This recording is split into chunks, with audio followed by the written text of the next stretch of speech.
안녕하세요. 시소입니다. 저는 닭구 알기를 2019년부터 시작했습니다. 횟수로 4년 차네요. 다이어리 꾸미기의 주말인 닭구. 어디서 들어보기도 했고 누군가 한다고 하기도 했는데 그게 재밌나? 나도 한번 해볼까? 라고 생각하시는 분들을 위해 이번 컨텐츠를 준비했습니다. 근래에 닭구가 유행하고 또 스티커로 꾸미는 폴꾸 등이 유행하면서 이제는 닭구도 꽤나 인지도 있는 취미가 되었다고 생각합니다. 하지만 관련 정보를 찾기에는 여전히 좀 어려운 것 같아요. 저도 닭구를 처음 시작할 당시에 정보를 찾기가 어려워서 애먹었던 기억이 있기 때문에 처음 닭구를 시작하고자 하는 분들께 최대한 기초적인 것부터 차근차근 설명해 드리려 합니다. 제가 처음 닭구를 시작했을 때 누군가 이런 정보를 알려줬으면 참 좋았겠다 하는 것들을 말씀드리는 거고, 이 정보만 정답인 건 아니니까 편하게 참고하는 정도로 봐주세요. 오늘은 다이어리 꾸미기를 하기 위해 필요한 첫째로 다이어리 고르는 방법에 대해 이야기해 보겠습니다. 지피지기면 백전백승, 적을 알고 나를 알면 무조건 이길 수 있다는 말이죠. 다이어리도 마찬가지입니다. 다이어리를 알고 나를 알면 잘 고를 수 있습니다. 다이어리 종류에 대해 간략히 알아보고 종류별로 자신의 취향에 따라 고르는 방법을 소개해 드릴게요. 다이어리는 우선 제본하는 방식과 날짜 형식으로 기준을 나눌 수가 있습니다. 제본 방식을 기준으로 보면 크게 제본형 다이어리와 바인더형으로 나눠져 있습니다. 바인더형 다이어리는 대표적으로 60 다이어리가 있어요. 60 다이어리처럼 내지에 구멍을 뚫어서 쓰는 방식 외에는 대부분 다 제본형 다이어리라고 봐주시면 되겠습니다. 날짜 형식으로 따지면 날짜가 기재되어 있는 날짜형이 있고 날짜를 다이어리 사용자가 직접 기입하는 만년형이 있습니다. 또 월간, 주간, 일간 등으로 날짜를 묶는 방식의 구분이 있어요. 다이어리들은 대부분 이런 형식을 띠고 있는데 다이어리를 구매하실 때는 일단 다이어리 제본 방식에 따라서 한번 골라보세요. 저 같은 경우에는 바인더에서 종이 낱장을 꺼내 쓰는 게 편하기도 하고 바인더에 종이가 끼워져 있는 모습이 포인트로 귀엽다고 느껴서 60 다이어리를 쓰고 있어요. 그리고 제본형 다이어리는 닭구를 하다 보면은 스티커나 여타 닭구 아이템들을 붙이다 보니까 점점 두꺼워져서 표지 변형이 일어나고 하는데 저는 그게 좀 싫거든요. 누군가는 종이에 있는 구멍이 거슬릴 수도 있고 두꺼워지는 다이어리가 좋을 수도 있겠죠? 어느 쪽이든 좋아요. 일단 마음 가는 대로 둘 중 하나를 골라보세요. 그 다음은 날짜 형식을 정하면 됩니다. 날짜형은 직접 날짜를 적지 않아도 되고 정해진 칸에 맞춰서 차곡차곡 기록을 쌓는 느낌을 제대로 느낄 수 있죠. 대신 빈칸을 못 견뎌 하시는 분들이라면 그다지 추천하지 않습니다. 아무리 닭구 알기를 성실히 하려고 해도 피치 못할 사정에 의해 못하게 되는 날이 없으리라는 보장이 없잖아요. 그렇기 때문에 날짜형은 빈칸이 생길 수 있다고 생각하고 구매하시거나 정 못 견딜 것 같으면 피하시는 게 나을 거예요. 만년형은 직접 날짜를 적어야 하는 번거로움이 있겠지만 그게 재미가 될 수도 있죠. 또 날짜형과 달리 닭구와 일기를 하지 않은 날에 표곤하지도 않고요. 월간, 주간, 일간은 자신의 기록 스타일에 따라 고르시면 되는데 일기 쓰기를 처음 하시는 분들이라면 일기와 닭구에 어느 정도 시간을 쓸 수 있는지 대강 생각해 보세요. 저는 매일 일간으로 닭구와 일기를 쓰고 이 시간을 1시간 30분 정도 빼둡니다. 제 닭구하는 스타일을 보시면 아시겠지만 이런저런 아이템을 잔뜩 꺼내놓고 이리저리 대보기 때문에 시간이 꽤 걸리는 편이에요. 저는 닭구를 그만큼 좋아하고 또 그만큼 시간을 쓸 수 있기 때문에 하루에 그만한 시간을 들여서 닭구를 하는 것이지만 각자 쓸 수 있는 시간과 에너지가 다를 테니까 현재 사정에 맞춰서 고르는 걸 추천드려요. 하루에 대략 30분 이상 닭구 알기에 쓴다고 하면 일간을, 10분에서 30분 정도 쓴다고 하면 주간을, 10분 미만으로 한다고 하면 월간이 좋을 것 같네요.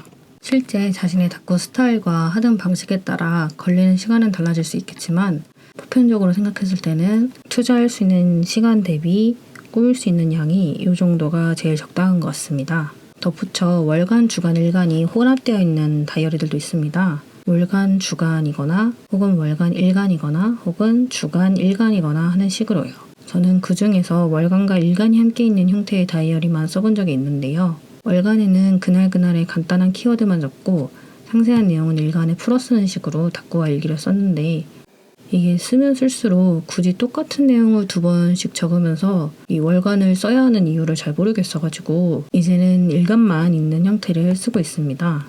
날짜 혼합형 다이어리는 기존에 이런 다이어리를 써보셨거나 어떻게 쓸지 계획을 짜야 잘 쓰실 수 있을 것 같습니다. 처음 쓰신다고 하면은 약간 적응 과정이 필요할 수 있다는 점 참고해주세요. 다이어리 형식에 관한 부분을 다 고르셨다면 다이어리 크기를 정하면 됩니다. 요즘은 여러 문구 브랜드에서 자체적으로 다이어리를 생산하고 있어서 크기가 정말 다양해요. 처음 다이어리를 구매하고자 할 때는 오프라인 매장에 직접 가셔서 눈으로 보고 손으로 만져보고 정하는 걸 추천드립니다. 온라인에서 제품 상세 페이지에 밀리미터를 정밀히 재서 실제 크기를 상상하는 과정을 거치실 게 아니라면요. 이미지로 볼 때는 너무 예쁘고 잘 쓸 수 있을 거라고 생각해서 주문했는데 막상 받고 나서 보니 너무 크다든지 너무 작다든지 꾸미기 난해한 모양이라든지 다이어리에 대한 감상이 달라질 수도 있거든요. 저도 처음에는 다이소에서 판매하는 A6 사이즈 60 다이어리를 구매해서 시작했어요.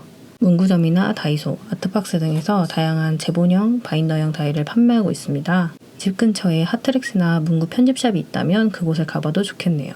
직접 가셔서 표지와 내지 사이즈를 봐보세요. 이게 단순히 밀리미터 숫자로 봤을 때와 실제로 봤을 때랑은 느낌이 다르거든요. 그리고 닦구를 처음 시작하시라는 분들은 대부분 특정 닦구를 보고 나도 저렇게 하고 싶다고 생각해서 시작하실 것 같은데 자신이 하고 싶은 닦구 스타일과 자신이 쓰는 일기 양을 고려해서 닦구와 일기를 다 담을 수 있는 사이즈를 고르시면 좋습니다. 저는 시작할 당시에 A6가 그냥 가장 많이 쓰이는 것 같고 무난할 것 같다고 생각해서 A6로 시작했는데 다이를 쓰다 보니까 너무 작다고 느껴져서 A5로 옮겼고 지금은 거의 A5에 정착해서 쓰고 있어요.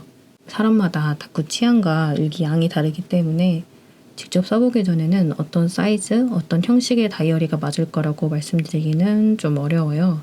만약 정 못 고르겠다면 닦구를 하고 싶어지게 만든 그 사진에 나온 다이어리를 구매해보세요. 다이어리 정보를 모른다면 작성자분께 여쭤보세요. 기쁘게 답변해 주실 거예요. 정리하자면 첫 번째로 제본형과 바인더형 중 하나를 고릅니다. 두 번째로 만년형과 날짜형 중에 고르고 세 번째로 닦구와 일기에 쓸 수 있는 시간을 고려해서 월간, 주간, 일간 중 하나를 고릅니다. 네 번째로 실제 다이어리 크기를 직접 보고 내가 하고 싶은 닦구와 일기가 적당히 담길지 가늠해서 사이즈를 정합니다. 그리고 마지막으로 앞서 정한 조건들에 맞는 다이어리들 중에 가장 마음에 드는 디자인의 다이어리를 구매하시면 되겠습니다. 즐겁자고 하는 취미생활이니 내 취향이 답이라고 생각하세요. 어떤 다이어리가 유행인지, 누가 어떤 다이어리를 쓰는지는 개의치 마세요. 다른 누가 나를 대신해서 닦구를 해줄 것도 일기를 써줄 것도 아니에요. 내가 닦구하고 내가 쓸 다이어리니 나를 기준으로 두고 내가 닦구와 일기를 할 수 있는 방식과 내가 쓸 수 있는 비용 내에서 고르시면 돼요. 제가 앞서 말씀드린 조건을 다 무시하고서라도 너무너무 갖고 싶은 다이어리가 있다면 그걸 사세요. 무엇보다 여러분의 취향이 답입니다. 혹시 갖고 싶은 다이어리가 많다면 그 중에 하나만 우선 구매해서 써보시고 나중에 추가로 구매하시길 권합니다. 아직 닦구에 대해 취향이 정해지지도 않았을 텐데 그냥 좋아 보여서 닦구 아이템을 구매한 경우 머지않아 상당히 높은 확률로 후회하게 될 가능성이 높습니다. 저도 그랬고 다른 닦구 하시는 분들도 많이 공감하실 거예요. 처음에는 다 좋아 보이고 다 예뻐 보입니다. 직접 닦구에 써봐야 진짜 내가 좋아하는 것과 정말 예뻐 보이지만 내가 안 쓸 거라는 걸 구분할 수 있게 되기 때문에 이제 막 시작하는 단계에서는 다이어리를 한 권만 구매해보세요. 마지막으로 꼭 다이어리라고 불리는 제품을 구매할 필요가 없다는 이야기를 드리고 싶어요. 마음에만 든다면 노트도 괜찮아요. 집에 있던 것도 괜찮고요. 직접 매장을 둘러보실 때 다이어리 칸뿐만 아니라 노트 칸도 구경해보세요. 여러분 마음에 쏙 드는 친구가 숨어있을지도 모릅니다. 이번 영상을 통해서 여러분들의 다이어리 구비에 도움됐으면 좋겠습니다. 다음번에는 닦구를 할 때 빠질 수 없는 닦구 아이템, 줄여서 닦구템을 소개해드릴게요. 좋아요와 구독 눌러주시면 감사하겠습니다. 댓글도 남겨주시면 영상 제작에 많은 도움이 돼요. 오늘도 즐겁게 닦구와 일기 즐기셨으면 합니다. 오늘 하루는 어떠셨나요?